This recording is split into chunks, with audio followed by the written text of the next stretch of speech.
Hello, it is Sandra from Gracious Goodness Essentials.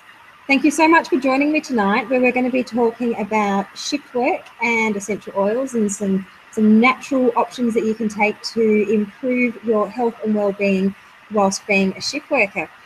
So this is a subject that is near and dear to my heart because I have been a shift worker for over 20 years. I work in the pre-hospital healthcare industry and I don't have an option with my job. I love my job, but it does require me to work shift work. So I've been doing some research over the last 20 years about some of the detrimental aspects of shift work. And it's a little bit scary sometimes when you actually start doing research and you find out what shift work actually does to your body. But what it does do is it makes you really proactive about taking good care of yourself. So that's where I want to go tonight. I want to actually have a quick look over what shift work has been shown to do to our bodies, okay, and it does put us at risk of certain things. But then I also want to talk about some really key foundational aspects of looking after yourself, and these are things that all of us can do, okay? So I'm going to try and share my screen, so bear with me, and if this doesn't work, somebody send me a message because I won't know that it hasn't worked. I've done several test runs today.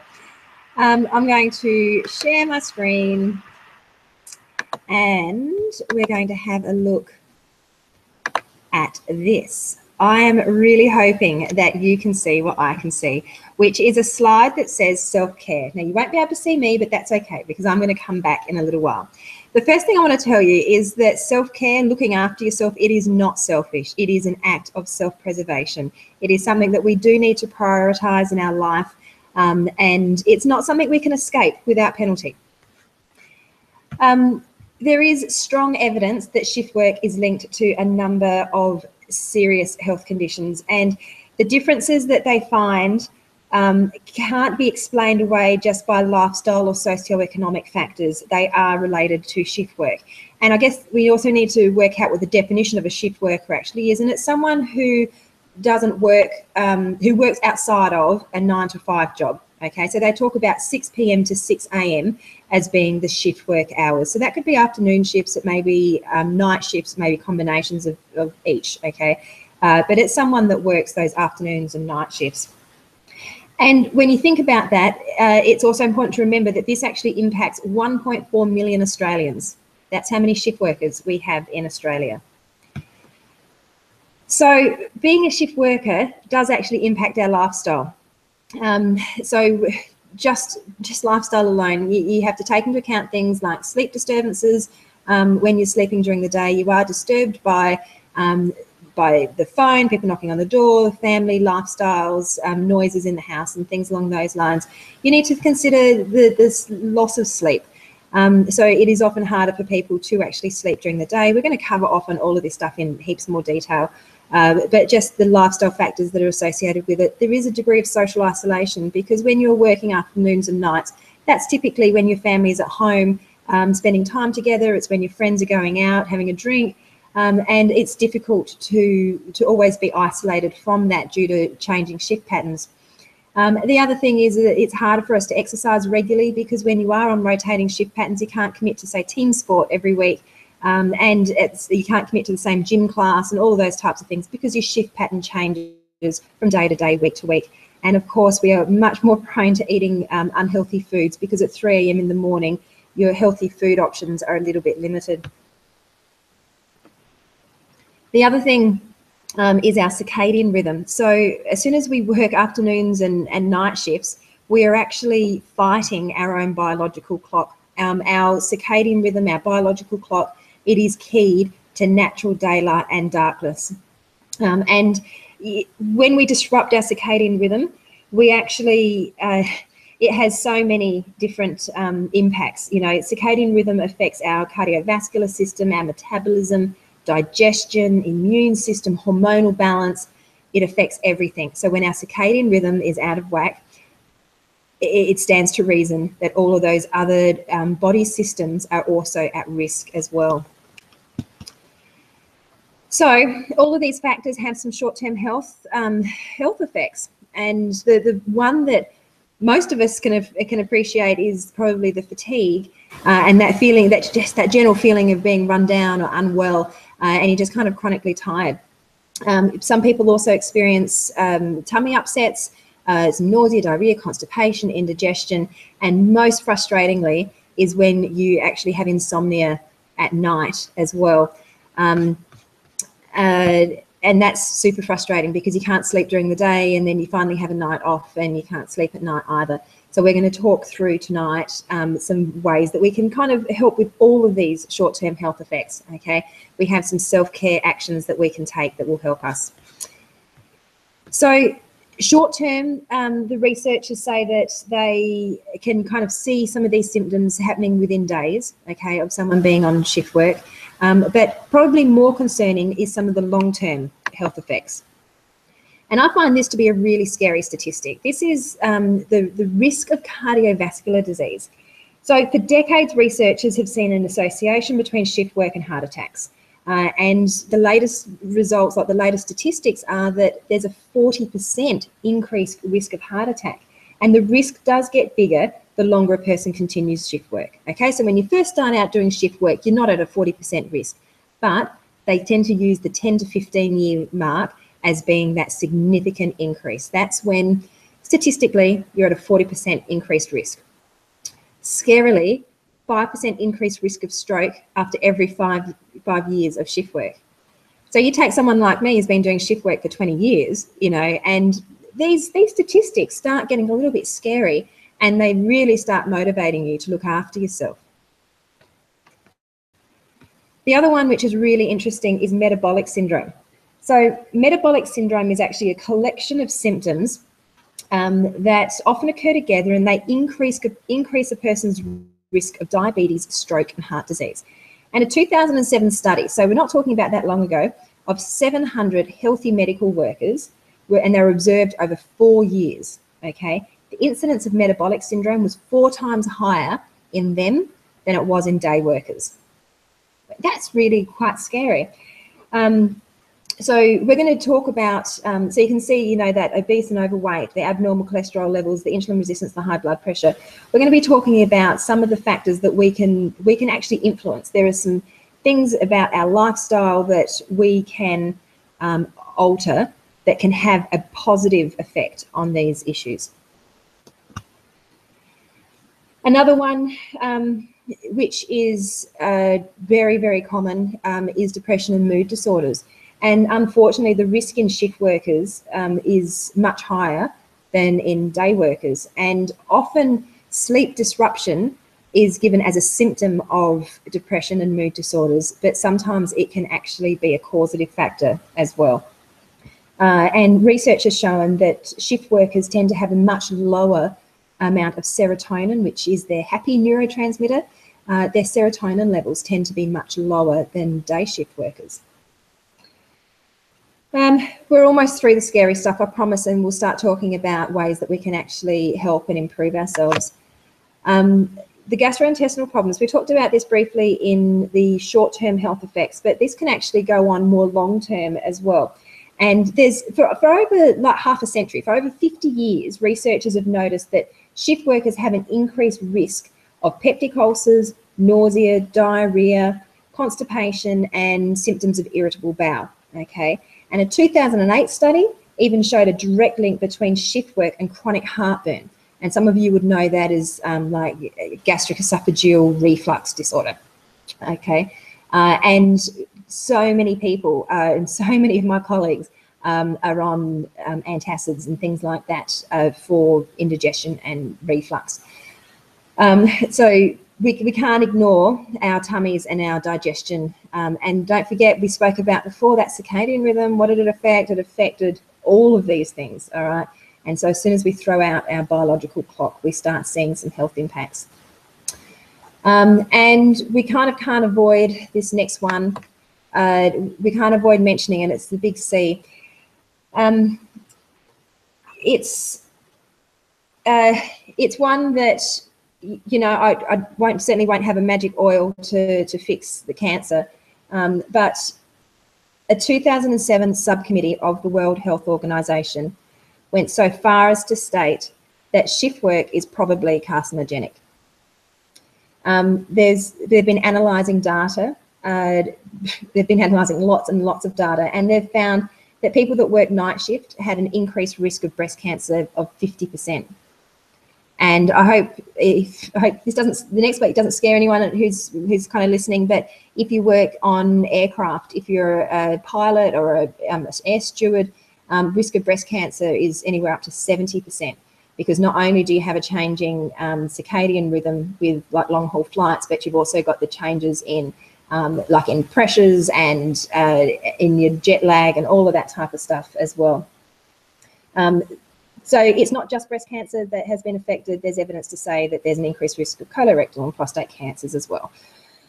But the good news, if you're only just starting out in shift work, is that the risk of cancer doesn't seem to be increased until after about 20 years of shift work. So that's me, and this is why I am passionate about self-care. So that's all the scary stuff. Let's get on to the things that we can do.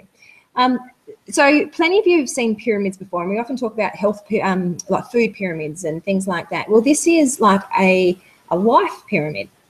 And you may think that I'm going to tell you how to suck eggs, but it's really important that we do talk about this stuff, because the number of times I see people that kind of want to tip this pyramid on its head, and they actually would like to go and seek proactive medical care before they've done some informed self-care, reduced their toxic load, before they've managed their stress, before they've tried to exercise and eat right. And it's a converse way of thinking. So tonight I actually want to go through this pyramid, starting at the really important foundations of eating right, exercising, managing our stress, and reducing our toxic load. We're going to talk a little bit about informed self-care, and then the importance of proactive medical care at the right time. Okay. So I'll flick back to my screen, and hopefully you will be able to see me. So I'm just going to turn my screen sharing off, and you can see me again. Hello. Welcome to those that have joined you. I can only just see now that we've got quite a few people watching live. So hello. All right. So that pyramid, we're going to go back through. We're going to talk about eating right. So we spoke about metabolic syndrome before, and obesity was one of those risk factors. So one of the things with shift work is that they've found that when you are a shift worker, you have low leptin hormone.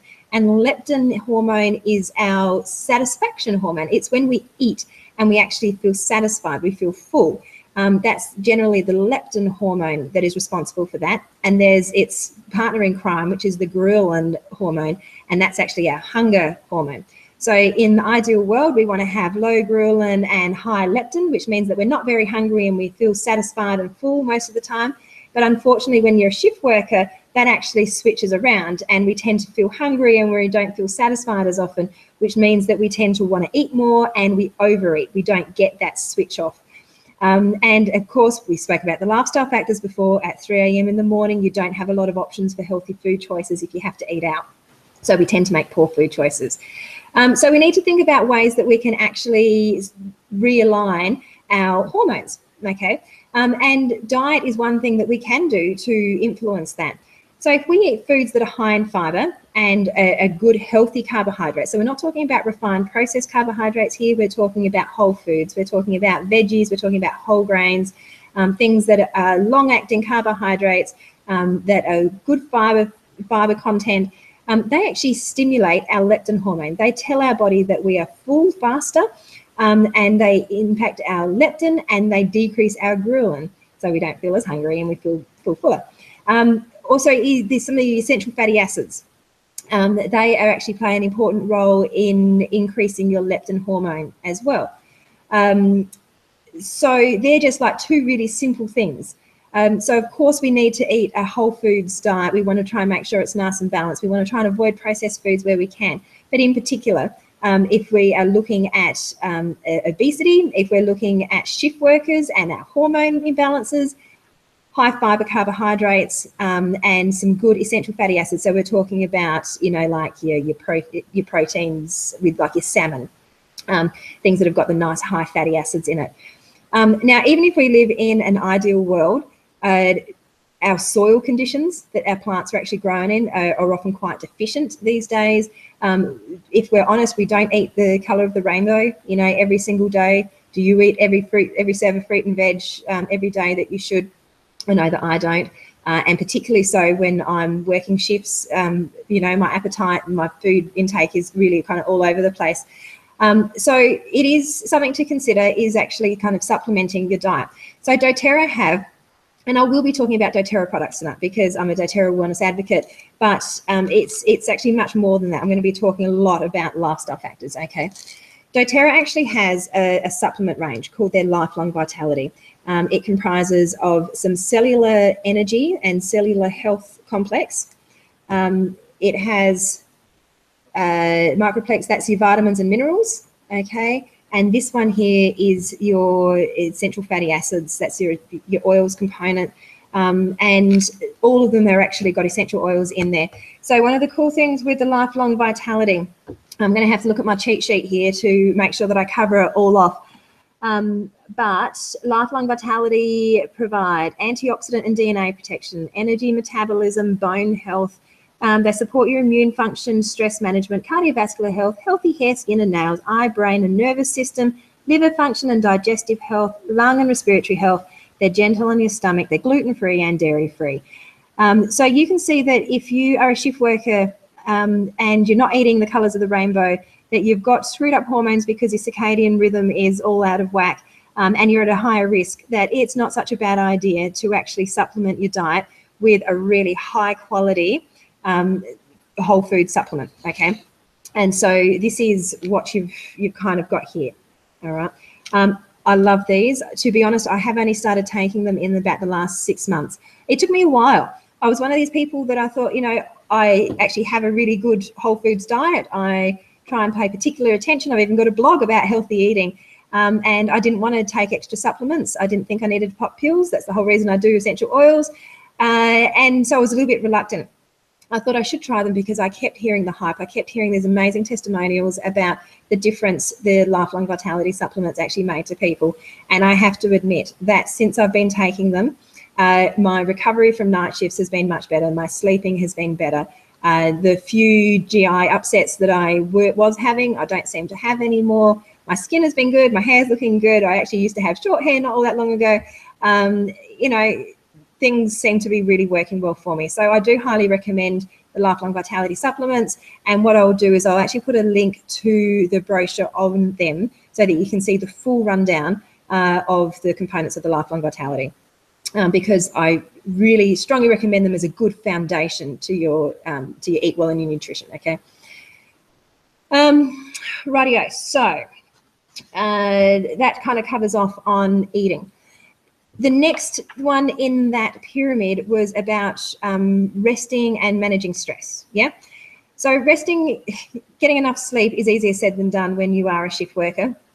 There are certain things that we can do. So firstly, I think it's important to acknowledge that shift work is different to trying to go to sleep at night, okay?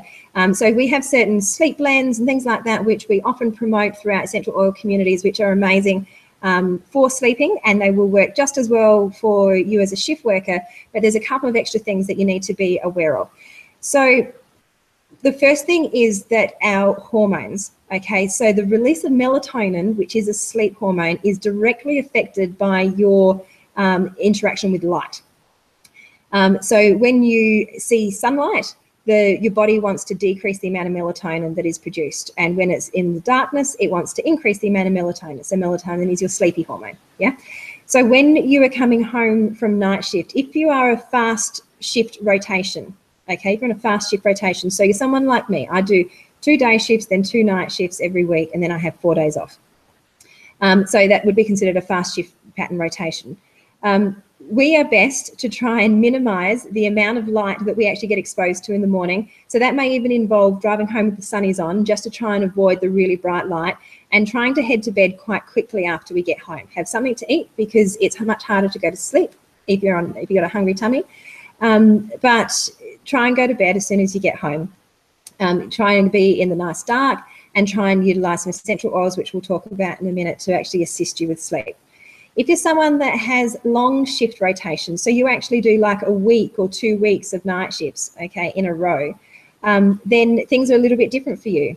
The research is out there to say that you will actually have better sleep if you expose yourself to sunlight when you first come home in the morning, and then try and sleep in the middle of the day, and then be awake again prior to your shift. Okay, so that's quite different between the fast shift rotations and the longer patterns. You're better with a long shift rotation to actually get some daylight before you go to bed. So that's quite interesting. Of course, trying to be in a dark room is really good because even with your eyes closed, your body can actually detect the amount of light that's hitting your skin, and that in itself can actually affect the amount of hormones that are released within your body. So that melatonin, which is your sleepy hormone, okay? So some essential oils that are amazing to help you with sleep. There are a few which you'll probably be quite familiar with, and maybe some that you won't be quite. Now, probably my favourite would have to be this little one here, which is Roman chamomile. So you've heard of chamomile tea and how lovely that is to help you get to sleep. The essential oil of chamomile plant is equally as relaxing to the central nervous system and is soothing to try and get you through to sleep. Lavender is probably the most well-known and well-researched essential oil. There you go. Lavender is probably the most well-known and well-researched essential oil for rest and relaxation. It's very safe to use across, all spectrums of the population, including during pregnancy and all of those types of things. And it will actually form part of a sleep supplement, which I'll tell you about in just a minute. Another one which you may not have thought of as a sleepy oil is actually bergamot. Okay, bergamot is a citrus. And generally, we always talk about citrus as being very uplifting and kind of invigorating essential oils. But bergamot is actually a beautiful, soothing central nervous system essential oil. Okay, and it's calming as opposed to invigorating. So bergamot is a nice one to use prior to sleep. We also have others like this one, which is vetiver. Any of your tree essential oils like frankincense, your vetiver, which is a root. So anything that has kind of got roots going down into the ground, they tend to be very earthy, very grounding essential oils. And they ground you emotionally, they ground you psychologically, and they really just help your brain to slow down, to not be racing 1,000 miles an hour. And they are excellent. We call vetiver sleep potion in my house. When the kids are playing up, out comes vetiver, one drop and they're gone. They can't fight it. And one of my personal favourites is cedarwood. So what I love about cedarwood is that cedarwood, when it's applied to the base of your neck and actually to your forehead, all right, cedarwood actually promotes the release of melatonin in your body. And like we've been saying, melatonin is that sleep hormone, okay? So to diffuse cedarwood is beautiful to apply topically to your skin. So with all of these essential oils, there is a number of ways that we can use them. We can apply them to our skin with a carrier oil, just like a brief run over, like a little bit of a massage. We may just like to rub them into the soles of our feet. But when we put them onto our skin, they do absorb into our bloodstream and they have an effect centrally, okay, kind of from head to toe, wherever they're needed. They do have an effect on us to help calm us down. The other way that we can use them is in a diffuser. So just over my shoulder here, you can see there's a diffuser up on the bench. So you can put any combination of essential oils into a diffuser and have it going whilst you're trying to prepare yourself for sleep and while you're actually sleeping. And, there's a lot of personal preference. There's a little bit of trial and error to work out which ones are your essential oils and will really help you get to sleep and stay asleep, which is the key thing. One of the reasons that I like using essential oils as opposed to some of my colleagues who perhaps choose to move to pharmaceutical is there's some really good research out there to say that people that use sleeping tablets for shift work on average sleep for 7 minutes longer than someone that doesn't.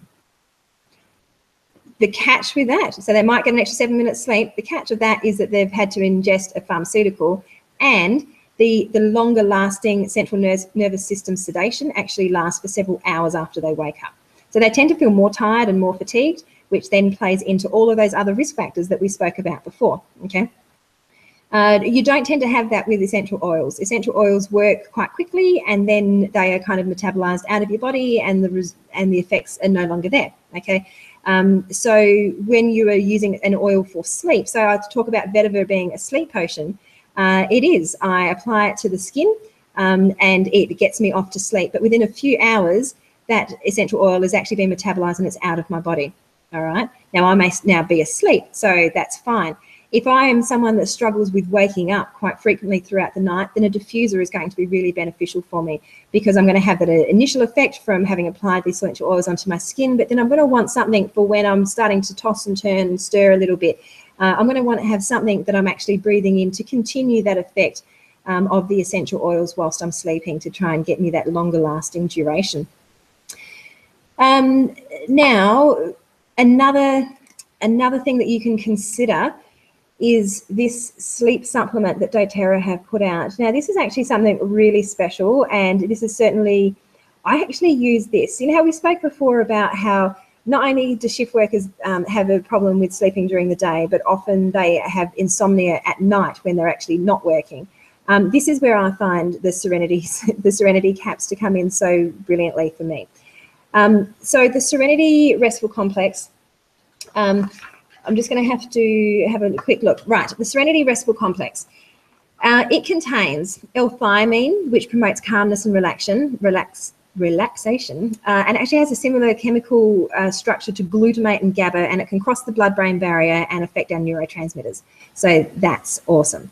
It also contains lemon balm herbal extract, which is also known as like the Melissa essential oil, which is soothing and supportive to sleep. Passion flower, which is an excellent calming oil, as well as having sedating properties, as well as German chamomile, which has been long known for its calming and soothing.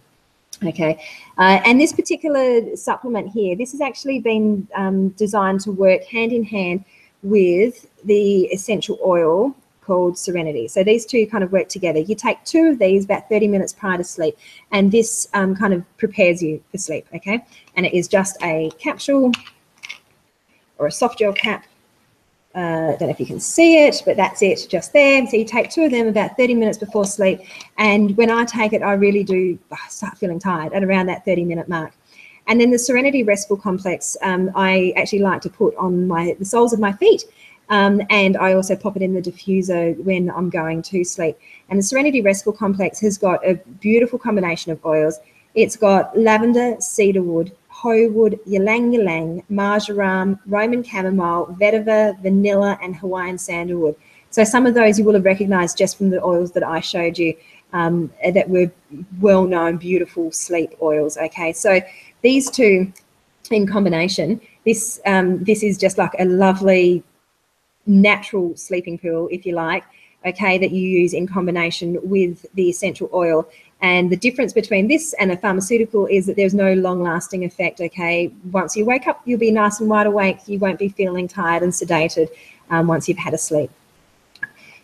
So that is, that's kind of like this sleep, the managing stress and the sleep part kind of covered off a little bit. The managing stress, it can be a really tricky one, and a lot of the time people that are shift workers, you know, that's a lot of your emergency services, it's a lot of your healthcare, you know, a lot of people that work shift work do have a lot of stress. Even, you know, you talk about your long haul truck drivers and things like that, there is a degree of stress, you know, having to drive on a highway and things. How do we risk mitigate our stress? We do need to look after ourselves. We need to be able to talk to people when we are feeling stressed. We can use these essential oils when we actually feel anxious, and our minds are racing and our hearts are pounding out of our chest and things like that. We can most definitely use essential oils to help calm our central nervous system, all right? Pretty much all of those sleep oils are actually very, very good for symptoms of anxiety or those sensations of anxiety. And there are a few other like breathing exercises and things like that that you can do immediately in the moment. The longer term of reducing stress, it comes down into your lifestyle factors of actually making time for yourself. You need to appreciate, and this took me a lot of years to actually realize. I used to resent sleeping during the day, and it wasn't until I actually embraced the whole self-care isn't selfish, it's actually self-preservation. A lot of stress can be mitigated by some excellent self-care practices. So just something to consider. And if you have questions, feel free to pop them up. You should have a question board on your screen that you can kind of type your questions. Feel free to answer them. Feel free to ask them, I should say, and I'll try and answer them. And we'll just kind of keep on going from there. Alrighty. What was after? We had eat well, we had sleep and stress, exercise. I think I actually skipped over exercise, probably a good reason for that. I'm really not a very good person to preach about exercise. I do try and avoid it wherever possible. But certainly shift work has the problem of when it's one of these lifestyle things. When you are working rotational shifts, you can't necessarily commit to team sports, say. You can't commit to that regular gym class because, you know, one day or another you always seem to be working it. And the other problem, of course, is that with that sleep deprivation and that ongoing tiredness that you often feel with shift work, you don't necessarily feel motivated to wake up from a sleep during the day and go out and get your 30 minutes of moderate exercise, which is what's recommended. But it is important that we do try and promote that. Okay, we do need to make it important for ourselves. So I do try and get 30 minutes of exercise every day. I'm certainly not a couch potato. I very rarely ever sit down. I just may not necessarily get to the gym. I would much prefer to walk my dog than kind of hit the gym or play a sport. But things that we can do, we can use essential oils to actually perk us up and to pick us up. So oils like peppermint and our citrus oils. So we spoke about bergamot before being excellent at calming, but pretty much all of the essential oils are also very uplifting. They improve our mood. They actually make us feel happy. They make us feel more energetic. And peppermint in particular, is such a beautiful essential oil. What I often do is once I wake up from having slept during the day, I actually pop the diffuser on and I put a mix of wild orange or grapefruit and peppermint essential oil in there. And it really does kind of motivate me and it wakes me up, it clears the brain fog, and I actually feel more enthused to exercise. So by doing that, I am reducing my risks, okay, that we spoke about earlier. Reducing toxic load. So we're heading up there now in that pyramid. So reducing toxic load was the top one on the lifestyle factors. So reducing toxic load is about our exposure to environmental chemicals and toxins in our environment and in our food. So certainly in our food, it can be a tricky one because so much of our food is kind of contaminated these days. But wherever you can, do try and buy organic. Make sure that you wash your fruit and veggies. You know, all of those simple types of things.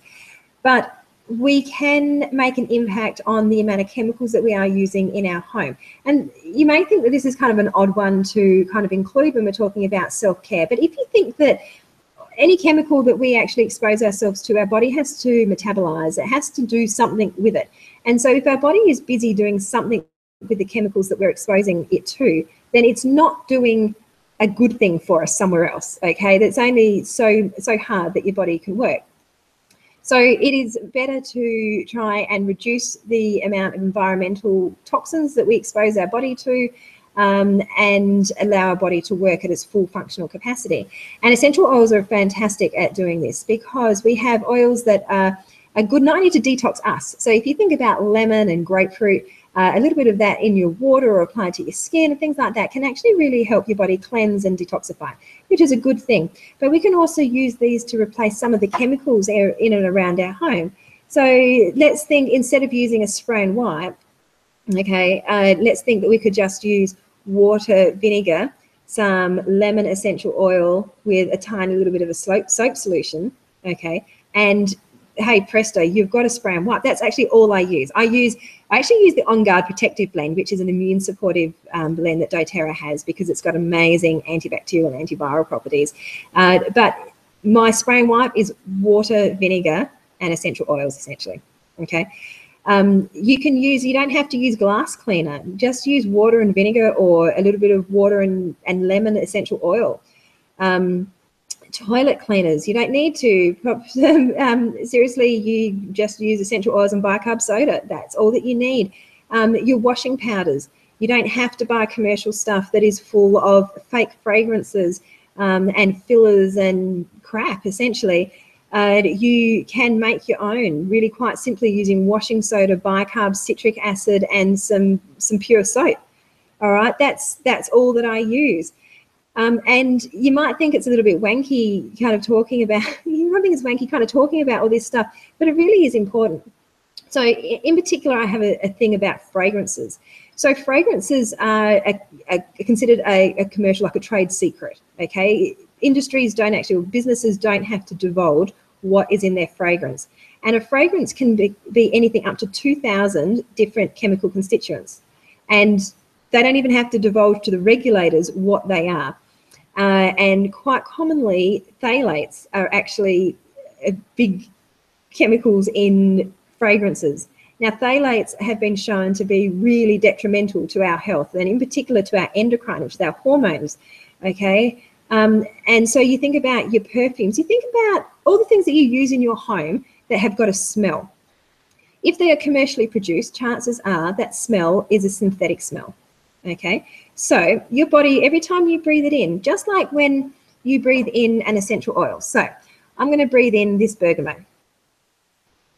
Okay, so the essential oil, the little aromatic particles, okay, they go up my nose, and in my nose there is like some little nerves, and the little nerves detect the aromatic particles, and they shoot it kind of through the bony cribriform plate up into my brain, okay, where the limbic system is then activated, and I have an emotional and a physical response to the essential oil. That's fact. That is science, okay? So if I can smell bergamot and have a positive effect on my limbic system because I'm introducing a natural compound, what happens when I introduce a chemical? What happens when I introduce that fake smell, that fake fragrance? What does that actually do to my body? Well, the evidence is there to say that it's not great. Okay, it certainly does have an effect on your emotions and your physical being, but it may not be the effect that you are actually wanting. Okay, so when you think about the number of fragrances alone, so let's forget about the actual chemicals that you might be ingesting or breathing in. If you just think about the fragrance, spray and wipe, your dishwashing liquids, your soap powders, your toilet cleaner, the air freshener, the plug-in Glade air freshener things that people have in their homes, the fake candles. Gosh, I hate the fragrances of those fake candles. You know, like there is so much air pollution that is negatively affecting our bodies. So part of reducing your toxic load is actually about considering how you can minimize those. I'm not saying you have to go cold turkey straight away. I'm just saying have a think about it. And those that you can safely reduce in your lifestyle, do it, okay? It's going to be good for you in the long run. So that is kind of the lifestyle factors of that pyramid. So there was eat well, exercise, rest and manage your stress, and manage your toxic load. Now we get into the healthcare aspect, and this is managing your self-care, okay? So proactive self-care, I think, is the way it was termed. What that means is that you recognize, you are in the ideal position to recognize when something is off kilter in your body. You know the small signs and symptoms that when things are happening. And so proactive self-care is about you recognizing and acknowledging those symptoms and doing something about them. Now, it may be that you are actually just managing the symptom, okay, or it may be that you are able to look back further down into your foundation of your pyramid and go, actually, I think it could be my diet that is affecting my GI disturbance, you know, or perhaps I just haven't been getting enough sleep. How do I manage my sleep in order to positively affect my mood and things like that?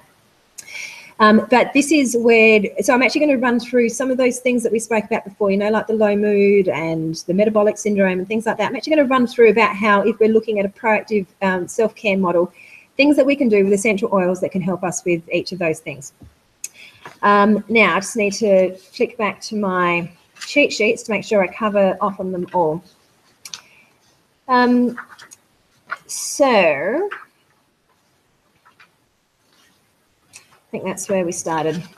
Okay, so we've got our psychological, we've got our mood, our depression and mood disorders. So unfortunately, shift workers are at a much higher risk of that. I mentioned very, very briefly before about the fact that sleep disturbance is often a symptom, is considered to be a symptom of mood disorders, but in actual fact, it can be a causative factor as well. So this is one of those things that if we can proactively manage our sleep, then we may be able to positively influence our mood, okay? But there are other things that we can do. And actually, something else that I found really interesting, with mood and sleep disturbance. So when we sleep, we actually do a number of things. Our brain remembers memories. It actually kind of hardwires them into our system. It actually that's the time when it reinforces the stuff that we've learned throughout the day. It's when it kind of hardwires it in. When you have sleep deprivation or you have disturbed sleep, what's really interesting is that your memory, it actually remembers the negative aspects of your day and it forgets the positive aspects. How interesting is that? So this isn't necessarily even with someone that is depressed. Okay, this is just someone with sleep disturbance. And when they look at what do they remember after they've had their sleep, they've found they remember the negative and they've forgotten the positive. So you put that as a long-term shift worker with years of sleep disruption, and you've now got someone with that risk factor of the disturbed sleep. You've now got someone who remembers more negative than they do positive. It's no wonder that some of these things actually come to play. And by all means, I am not saying that that all mood disorders is directly related to shift work and to sleep. Some of them are completely unrelated, and I really encourage you to speak to people. Don't ever think that you need to do any of this alone, okay? And particularly when it comes to our psychological health, please always speak to someone. Find a friend, find a trusted healthcare professional, find someone that you can confide in and let them know that you're not going so well, okay? It is really important for your emotional well-being to actually share the problem. Don't try and hold it in. Don't isolate yourself, because we're already socially isolated being shift workers. We've spoken about that. You don't need to isolate yourself further because you're feeling low, okay? But the good news is that we do have essential oils that can help us with this. So frankincense. Now, I've popped my frankincense somewhere else. It's probably sitting there behind me. Frankincense is this incredible essential oil that has been scientifically shown to be an antidepressant. Okay, it actually lifts people's moods, and it is an incredible oil to use aromatically in your diffuser, to use topically on your skin, and even to take a drop of frankincense under your tongue every day as part of your regular routine. Frankincense also has this amazing ability to repair DNA. Sounds crazy, I know, but it is scientifically proven that this is actually what it does. Frankincense can actually pick out DNA that is damaged and broken. It can help those cells to rejuvenate and repair. And if it can't do that, then it helps the body to eliminate them. Okay, so frankincense is an extremely protective essential oil. It is excellent for our neurological health, and it is excellent for our immune system, and it's just a general all-round good guy. Okay, so frankincense for someone whose mood is a little bit low is a fantastic essential oil to have on hand.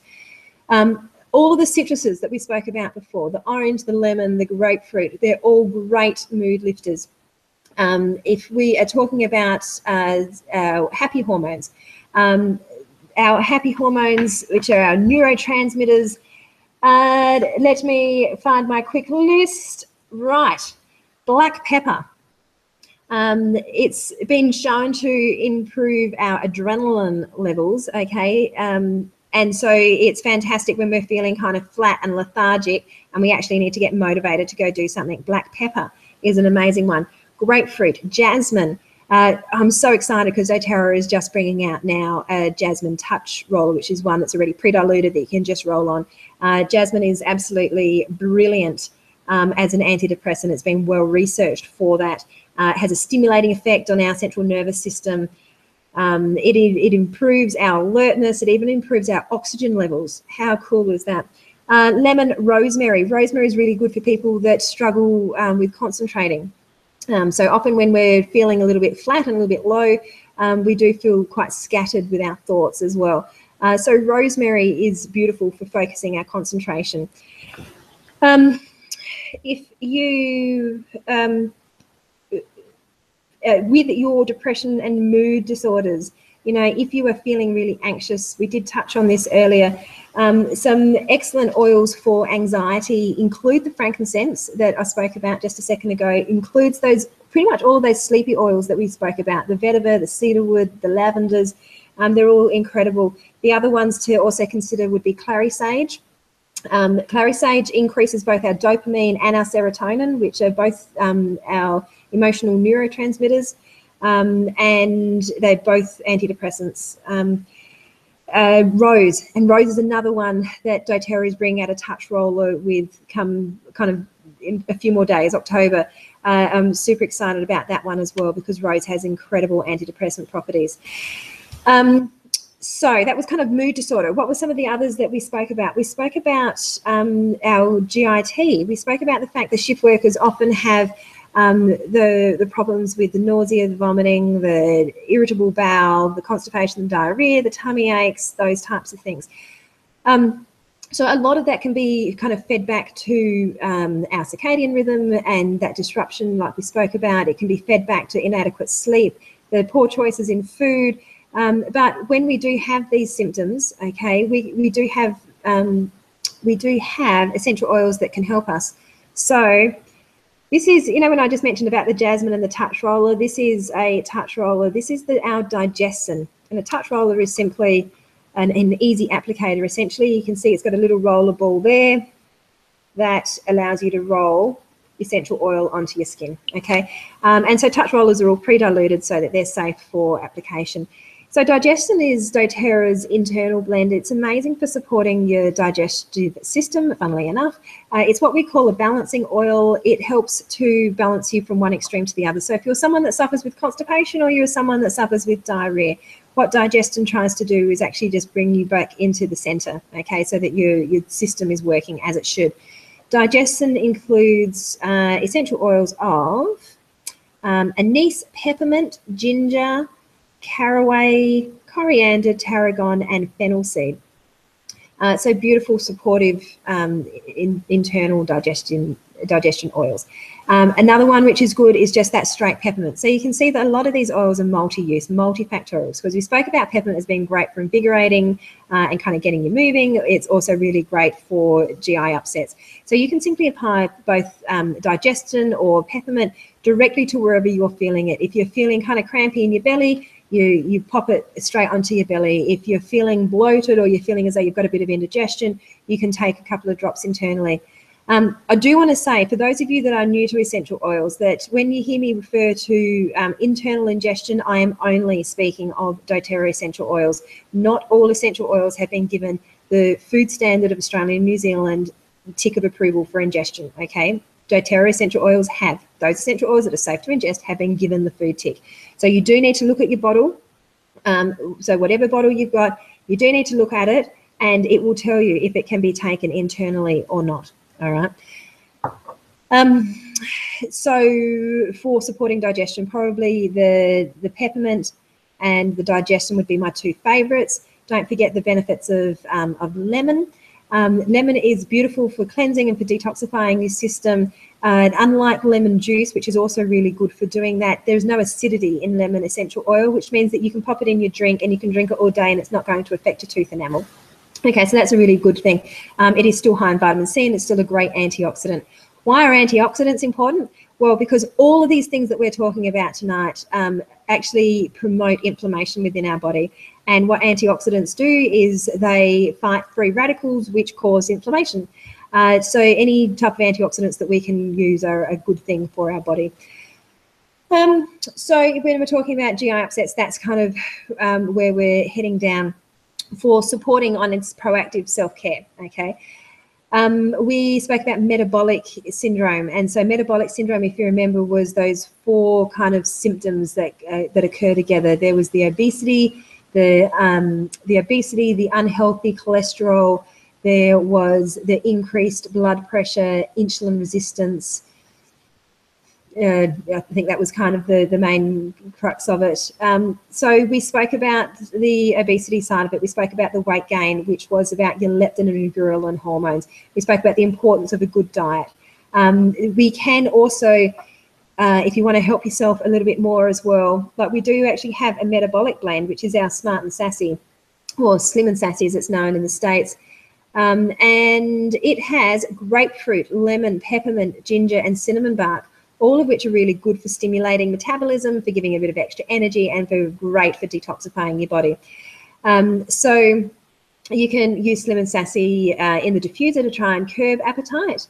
Perhaps your leptin levels are a little low and your ghrelins a little high. You can diffuse it in the diffuser You can pop it on your hands, take a few deep breaths to try and curb that hunger pangs. The other thing that you can do is you can actually use it internally. You can pop a couple of drops in your drink bottle throughout the day to really support that high metabolism.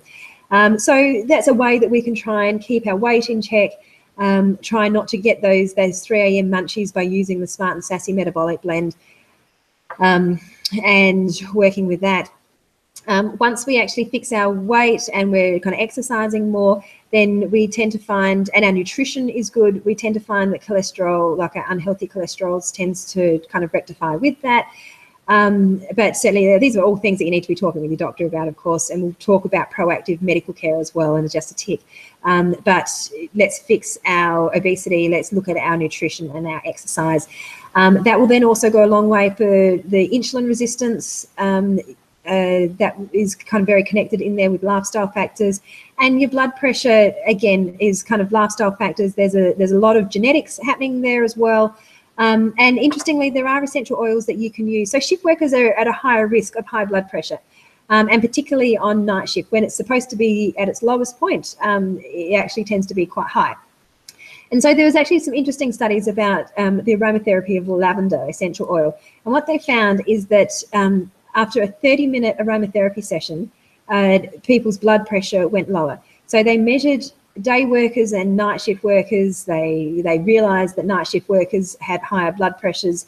They then used the aromatherapy, and they noticed that for an extended period of time after the aromatherapy, the high blood pressures normalised, which is very cool. So, you know, if you're someone that struggles with perhaps some mild hypertension, and you're not medicated yet by your doctor and things like that, you know, just you can try diffusing some lavender. Do the research for yourself, make sure that you're comfortable with it. Yeah, try diffusing lavender and see what results it actually has on your blood pressure. But anytime we can reduce a high blood pressure, it's a good thing. What were some of the other things that we spoke about? I have to look at my cheat sheet. Cardiovascular disease, you know, we're going to cover off on that when we talk about like our sleep, our exercise, our lifestyle factors.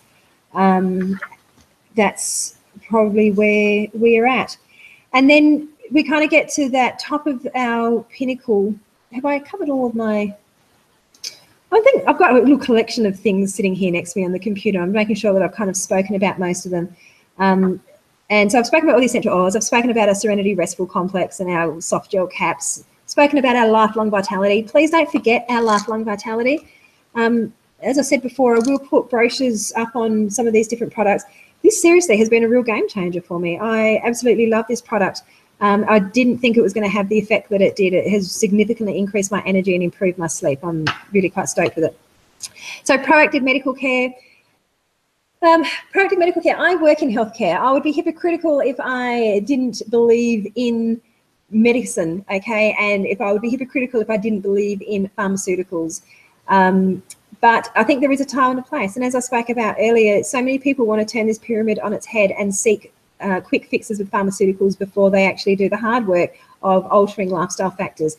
And so if you have undertaken your core foundations of sleep and eat and exercise and reducing chemical load, you've tried to do some proactive self-care, and you're still thinking that something's not right, go to the doctor, okay? I hate it when people try and second guess. They try and diagnose themselves. Don't do a Dr. Google. Just go and see a professional, okay? And take advantage of every single pathology test that they are willing to provide for you. Find out what is happening inside your body. And then once you find it out, do some research about the results, okay? Find out what options are available to you.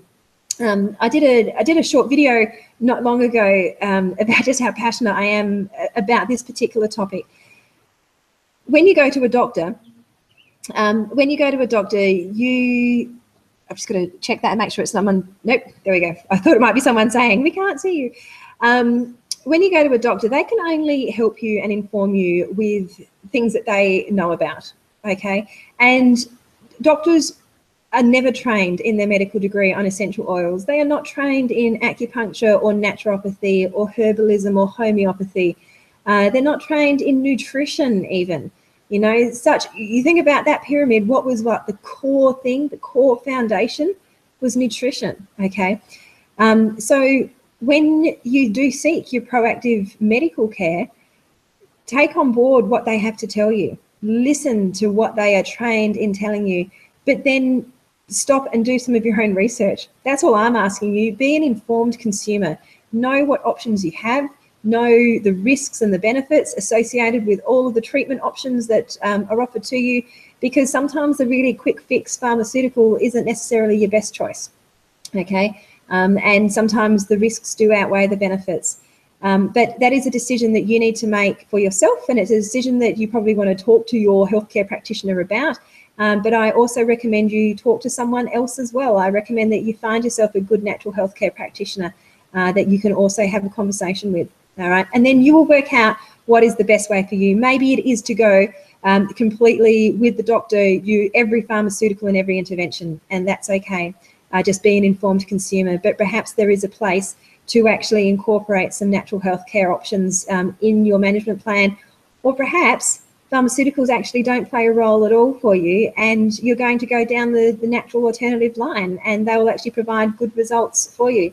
So it's all things that you're going to have to be an informed consumer about. But if you can set yourself up with that strong pyramid, that strong foundation, then you are going to be in such a better place to kind of be risk mitigating all of these health detriments to shift work. All right. Talk to your doctor. Go regularly. As a shift worker, recognise the fact that you're at a higher risk of these things. Go more regularly to your GP for a checkup. Get on board with things early. Learn to recognise within yourself when something's not right. Okay. So there you go. That's my take on shift work and essential oils, and trying to be proactive with our self-care and building a strong foundation.